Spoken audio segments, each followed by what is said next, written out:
I'm not a fighter, I'm a lover. I don't know, no, because if you're a lover, you got to be a fighter. How so? Because if you don't fight for your love, what kind of love do you have? No, I'm kidding.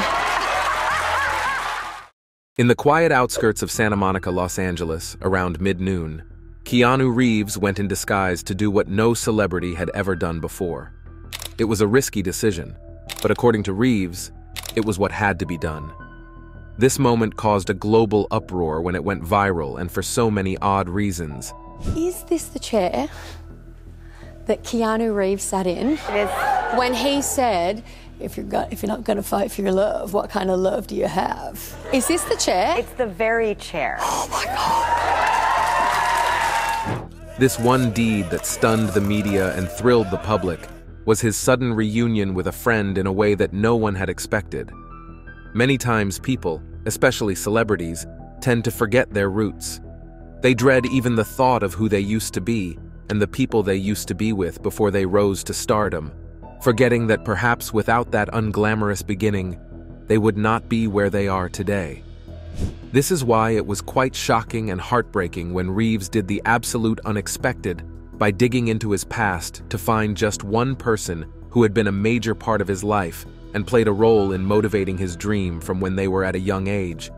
But while the both of them might have dreamed together, life doesn't always go as planned. And in the end, Reeves's childhood best friend was not so lucky.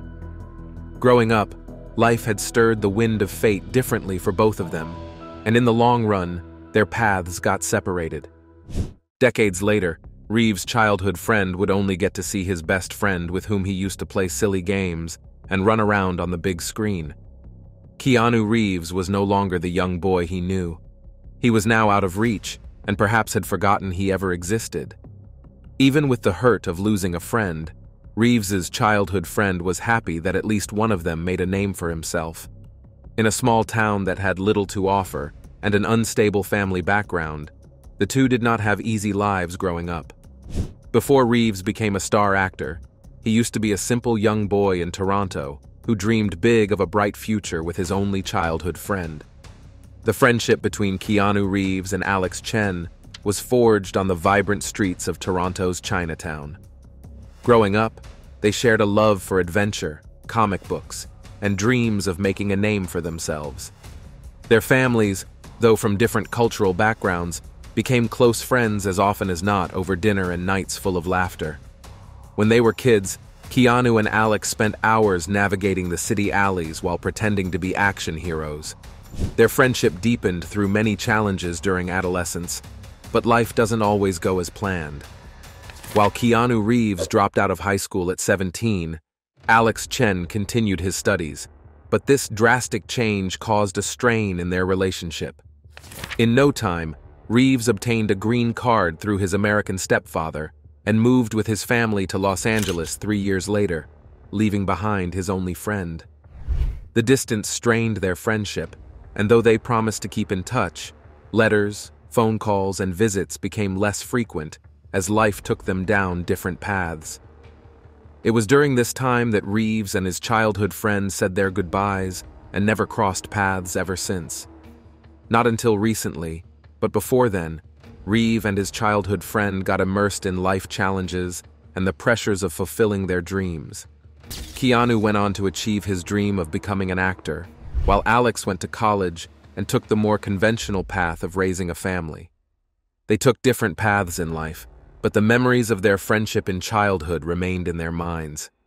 When Reeves first had his big break in the entertainment industry, Alex was just striving to get by life as a construction worker with a meager salary.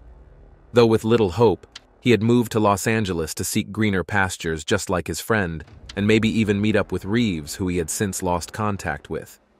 And he did see him once, but by then, Reeves had become someone unreachable. It was on the 15th of October, 1989, 6 years after Reeves left Toronto. Alex was just retiring from work for the day when he caught sight of his childhood friend on the big screen for the premiere of the movie Bill and Ted's Excellent Adventure. The movie had been making waves in the country as the movie of the century, so it came to Alex as a shock that his friend had become such a top figure. While he felt proud, a part of him mocked his own fate. He thought that if Reeves knew the kind of life he was living, he would be disappointed in him. Unlike Reeves, he did not keep their promise to make it big in the future. Even if he had a chance to meet Keanu Reeves at the moment, Alex thought he would be too ashamed to look him in the face. After that fateful day, 25-year-old Alex swore to work harder to be able to be on par with his friend and proudly bump shoulders with him in the future, share a toast of goodwill with him, and perhaps tell him that he had always been his biggest fan. But decades later, life unfortunately didn't look up for Alexander Chen.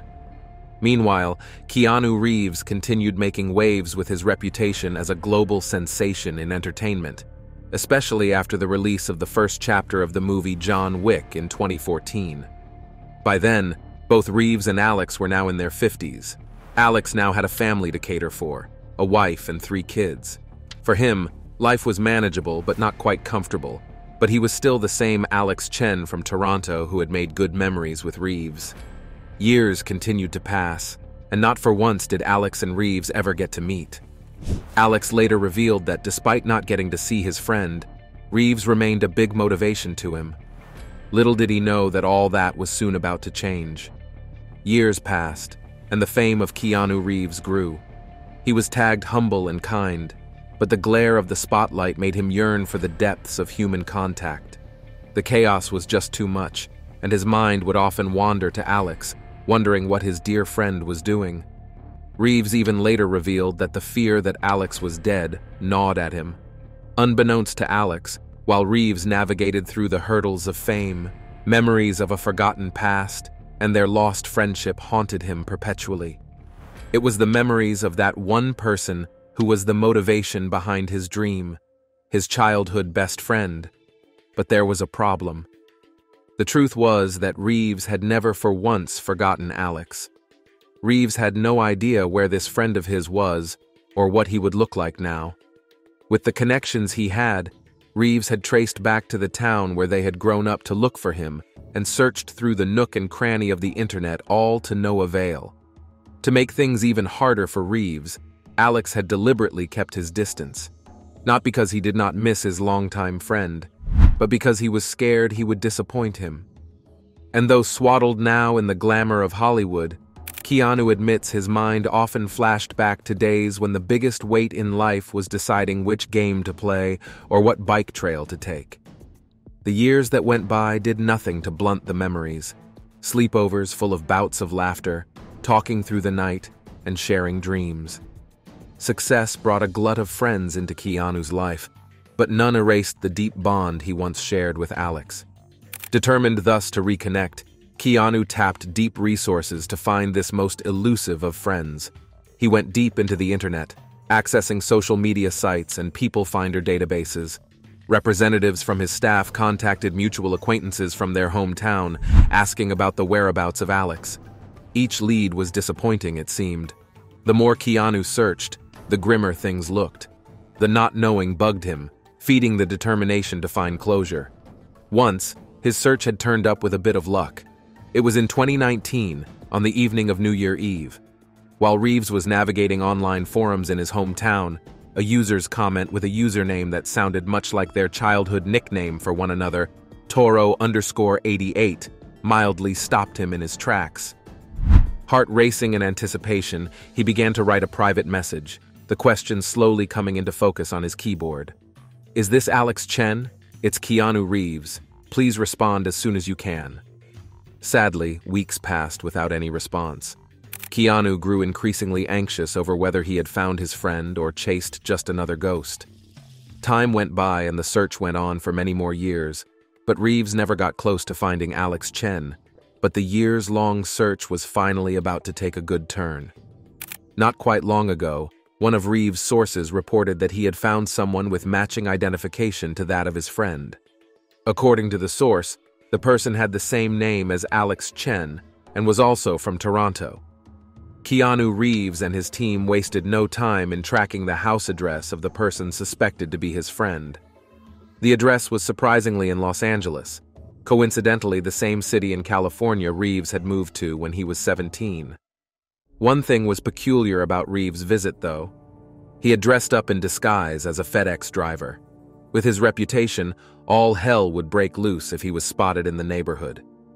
It was a crisp autumn afternoon when Reeves arrived at the house's doorstep.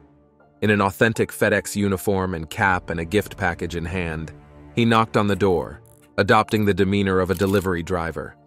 The house resident, oblivious to the prank, opened the door, expecting a routine delivery. Alas, it was indeed Reeves's longtime friend in the flesh. Keeping a straight face, Reeves told him to sign and handed him the package. His friend took the package, signed for it, and momentarily didn't recognize his old friend. For a few seconds, Keanu maintained the charade before getting overwhelmed with emotions and breaking into a wide grin. "Hey, buddy," he exclaimed, revealing his identity. The friend's confusion turned to shock and laughter. He called out to him in excitement, "Keanu!" With tears filling their eyes, the two friends immediately collided into a warm hug. It was a heartwarming scene. They spent the next few hours catching up on old times, sharing stories and laughter, but also grieving on the lost time. The afternoon wore on, filled with warmth and camaraderie. As Keanu prepared to leave, he handed his friend a small, unmarked package. "A little something for old time's sake," he said. Inside, his friend found a customized photo album filled with pictures from their childhood, adolescence, and early adult years. Tears welled up in his eyes as he flipped through the pages. In the scene, Reeves's friend could be heard saying, "Thank you, Keanu. This means everything," with a voice choked with emotion. Even as Keanu departed, the sadness in the eyes of the men now in their 60s told the story of two young boys whose friendship had endured through joy, love, and pain. Lost time cannot be regained, and the good old days cannot be relived, but at the very least they were going to make meaning of the present together. What do you think of their friendship and Reeves' personality? Let us know in the comment section. The nunnery and its practices. Residing in a convent during the medieval era was a daunting prospect, even by the standards of the time.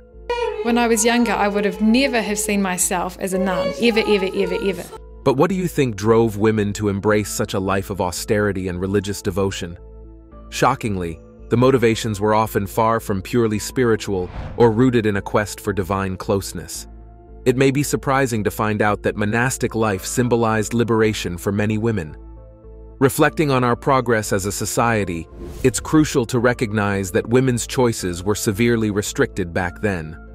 For those seeking education and autonomy, convents offered one of the few paths. With limited opportunities elsewhere, a convent's restricted and disciplined life became an appealing sanctuary for many women seeking a different kind of fulfillment. Many other women instead found solace in convents, immersing themselves in studying scripture, philosophy, and even scholarly writing.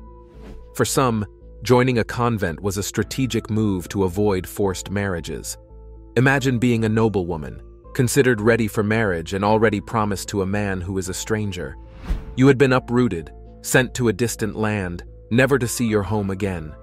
It's today that our sisters, by vow, give their lives, the entirety of their lives and their love to the Lord. You were merely a pawn in a medieval game of political alliances, expected to bear children for strategic purposes. Faced with such prospects, what options did you have to escape a lifetime bound to an unwanted husband? The convent offered a rare sanctuary. While some women voluntarily chose this path, others were coerced into it. It's essential to understand that women had minimal autonomy during this era.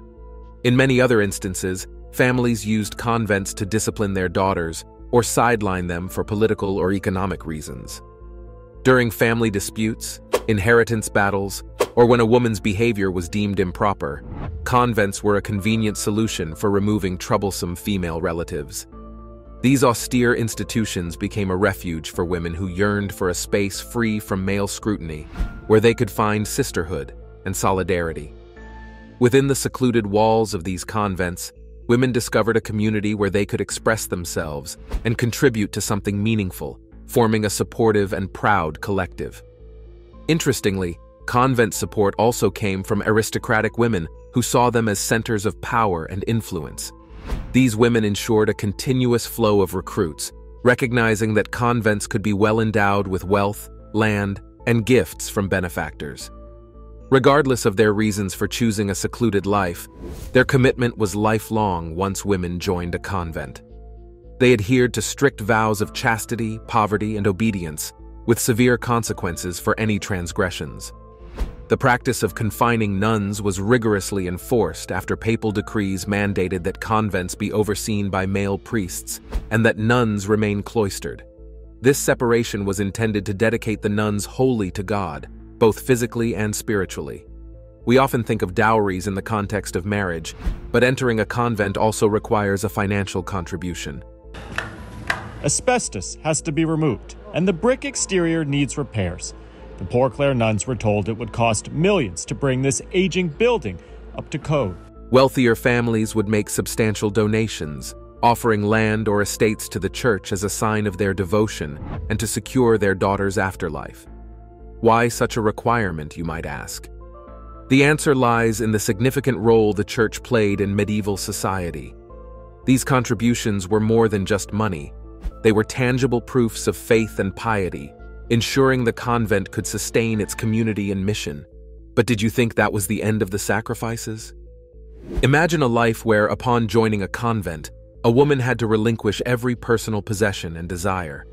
This sacrifice was not limited to material wealth, but was a symbolic act of shedding one's former identity. Gone were the fancy dresses, cherished trinkets, and even the simplest belongings. In exchange, she would don the humble habit, which she would wear for the rest of her life. The enormity of such a sacrifice can be difficult to fathom. This transformation aimed to erase her past self and fully integrate her into the monastic life. The commitment was absolute and unbreakable, condemning her to a life of strict adherence to her vows, forever separated from the outside world. Paralleling this, many modern recruits join the U.S. Army seeking basic needs and educational opportunities. As medieval women sought education and sustenance in convents, these recruits often looked to the military for stability and personal growth. They too undergo a significant transformation, leaving behind their civilian lives and identities. They trade personal freedoms for discipline and structure, donning uniforms that symbolize their new roles. The army provides them with food, shelter, and education, much like the convents of the past. This commitment, while different in nature, also demands a profound dedication and a willingness to embrace a new way of life. So what transpired behind the walls of the convents in medieval times may not be what you expect. The typical day of a nun in a convent.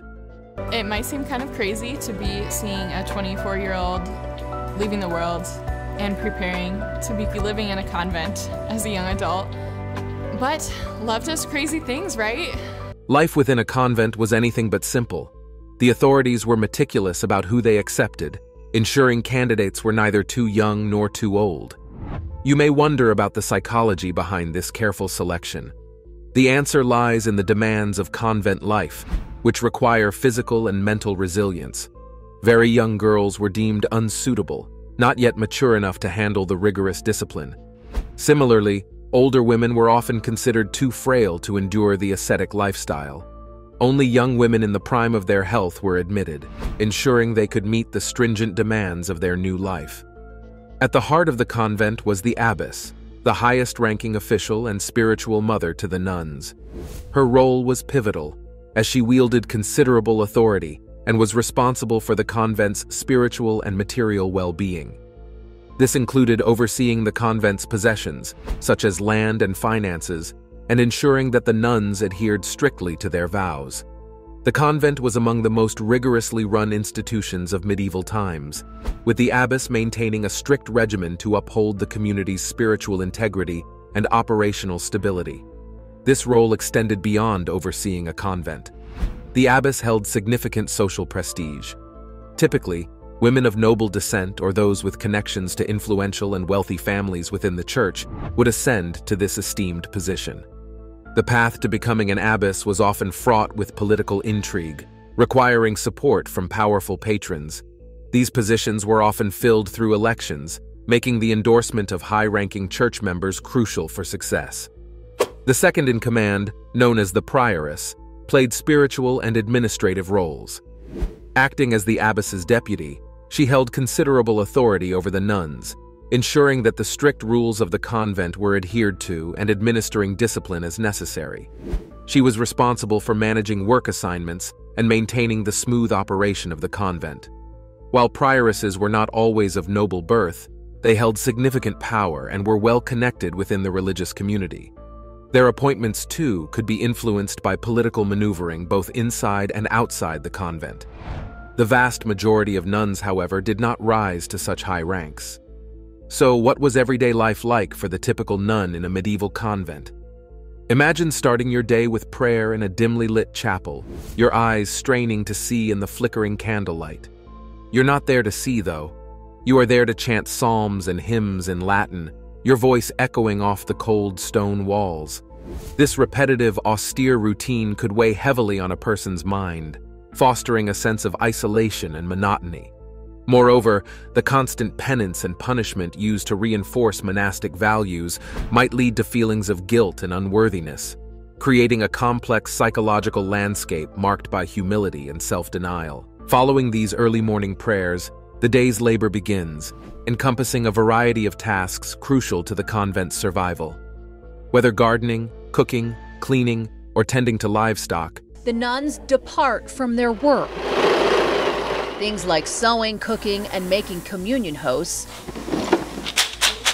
The work is demanding and unrelenting.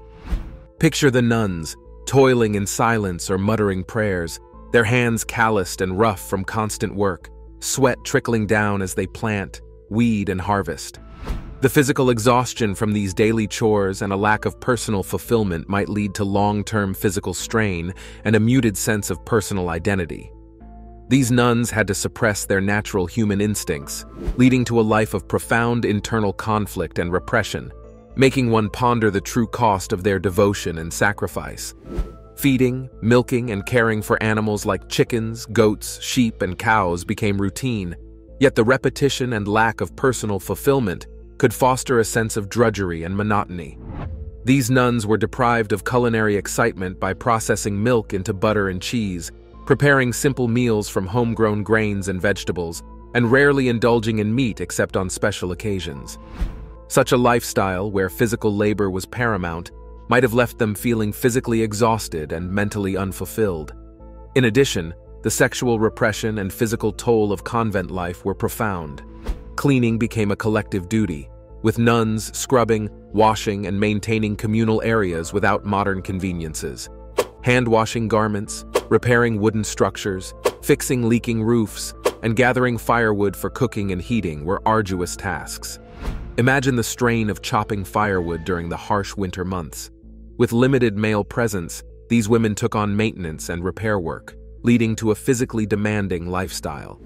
The young nuns caring for the elderly faced additional emotional and physical burdens, raising questions about the long-term effects of such a rigorous and austere existence. Some convents also took in patients from nearby communities, showcasing their extensive knowledge of herbal medicine. We're not traditional nuns. We don't get up every morning at the crack of dawn and pray.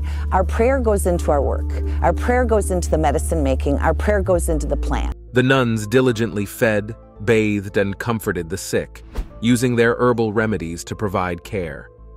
Mealtimes were far from lively. Nuns ate in silence while one of them read aloud from a religious text. This practice was intended to keep their minds focused on spiritual matters, even during meals. Imagine the impact of this daily routine, the relentless physical labor and the enforced silence. Would the constant work and quiet reflection sap their energy and spirit? Combining hard, unending tasks and an environment that minimizes personal interaction could lead to a profound sense of isolation and emotional fatigue. But there's more to discover about nuns and their secluded lives. The dark secrecy to nunnery lives. In the secluded world of convents, silence held profound significance, shaping the daily lives of the nuns with intentional and pervasive quietude. Many convents strictly observed periods known as the Great Silence, which extended from the evening prayer, compline, until the morning prayer, prime, the following day. This era of deep stillness allowed not even the faintest whisper to break the serenity. During these hours, nuns were compelled to communicate only through gestures or written notes, and even then, only when necessary.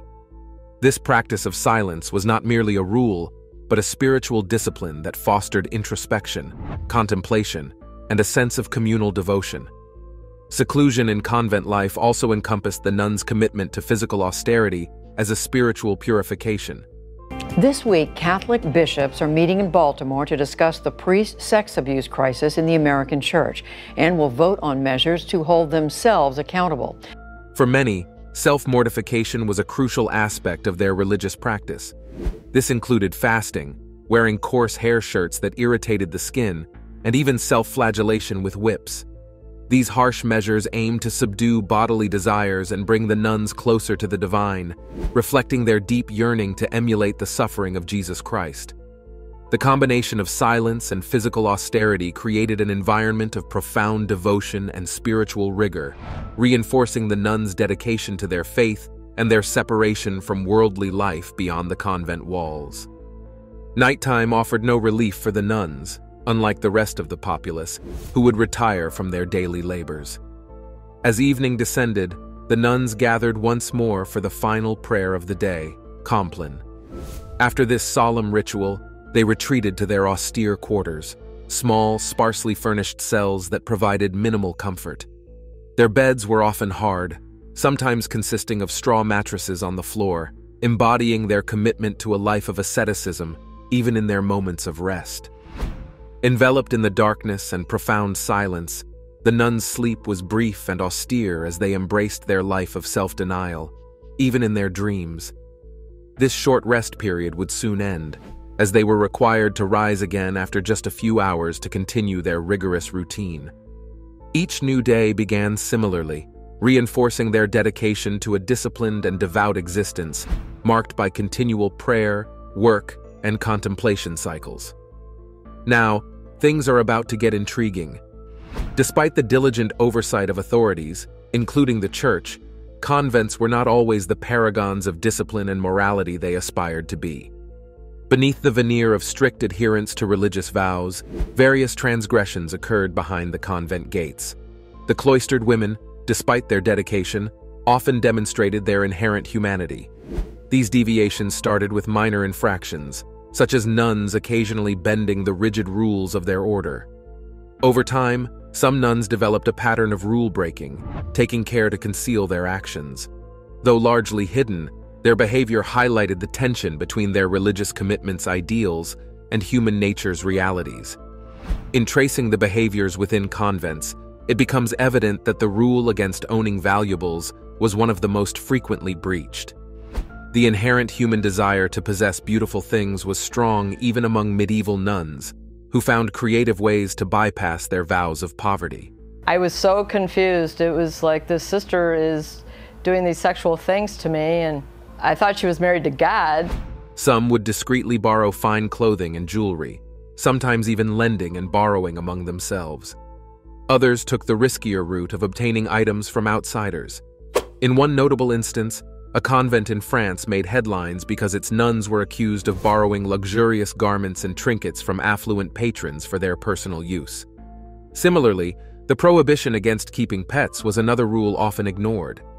Pets were seen as distractions from the nuns' spiritual duties and pure way of life. However, some nuns cherished animals deeply, choosing to keep them despite the clear violation of convent rules. These actions underscored the struggle between the nuns' human inclinations and the stringent demands of their religious commitments. Sister Joan of Leeds gained notoriety for her affection for cats, but her rebellious nature extended beyond this as she eventually staged her death to escape the convent. She crafted a dummy to take her place, then fled to start a new life beyond the convent walls. However, the most severe violations involved illicit relationships. These clandestine affairs represented the greatest breach of their vows, challenging the core of their commitment to a life of chastity and religious devotion. These relationships, conducted in secret, highlighted the persistent tension between human desires and the rigid expectations of convent life. These violations are nothing compared to the shocking ones we will uncover. The discreet sex lives in the convent. Celibacy was a cornerstone of their vows, but not all nuns found this aspect agreeable. Contrary to the common belief that nuns lead celibate lives, even medieval convents had their share of scandals that left the church red-faced. One infamous case was the scandal involving the nuns of Poissy. Founded by King Philip IV in 1304, the Abbey of Poissy gained notoriety for severe misconduct and illicit behavior. The nuns there were reported to have engaged in outrageous mischief and debauchery, defying the very essence of their celibate vows. The tales of these nuns' indiscretions didn't just embarrass the church. They also fueled many bawdy jokes and proverbs at the expense of the king and the ecclesiastical authorities. The salacious stories from Poissy became legendary, highlighting the gap between the ideal of religious celibacy and the human desires that persisted even within the convent walls. If you enjoyed the video, make sure you like, share, and subscribe to the channels. Also, click the next video shown on your screen. You will enjoy it.